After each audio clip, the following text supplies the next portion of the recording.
to the, understood to be 1, times x to the 7th. So this would be x to the 1 plus 7 is 8. So my degree here is 8. Then it says, what is your y-intercept? And remember, the y-intercept, you let x equal 0. So y here would be 0 plus 4. So I'm just plugging 0 in for x. And 0 minus 1 to the 7th. And if I use my calculator and do that arithmetic, I get -4 as my answer. So this would be the x is 0 and the y is -4. So that would be my y-intercept. Then it asks for the x-intercepts, where it crosses, and then the next step would be where it flattens out. So my x-intercept is where y equals 0.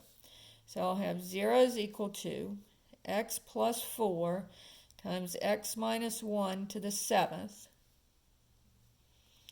And so if x plus 4 equals 0, x equals -4. And if x minus 1 equals 0, add the 1, x equals 1. So this would be a line, and this would be an x to the 7th is just like an x cubed. Any odd exponent is going to be a snake. So here's my x-axis. So here it crosses but does not flatten out. Here it crosses and flattens out.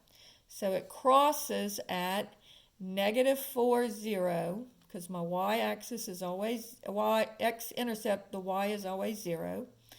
And where x is equal to 1, and again, y is equal to 0. And where does it flatten out? Only at the snake, which is at 1, 0. All right, problem number 7. And this will be the last one that I do. F of x is equal to x plus 3 times x minus 4 squared. So here my degree is x to the 1st times x squared. So again, you just ignore the numbers and you look just at how many x's you have. So this would be x cubed, so my degree is 3. To find my y-intercept, I let x equal 0. So I have y is equal to, and I'm just plugging 0 into these numbers. 0 plus 3 times 0 minus 4 squared. So that would be, if I work this out, this is equal to 48. And so this would be, the x is 0 and the y is 48. So that would be my y-intercept. Then it's going to ask about x-intercepts. And they're going to ask, where does it cross and where does it flatten out? And so let's look. So if y is 0, I'm just going to write down my original function, but I'm going to make my y 0. So that would be x plus 3 times x minus 4 squared. So if x plus 3 equals 0, subtract the 3. And if x minus 4 equals 0, add the 4. So I have 2 points, -3 and 4, where it will have x-intercepts.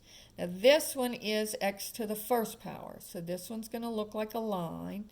And this one is x squared, so it's going to look like a parabola. So if I show my x-axis, notice the only place where it crosses the x-axis is at -3, because here it doesn't cross the x-axis, it bounces and goes back the other direction.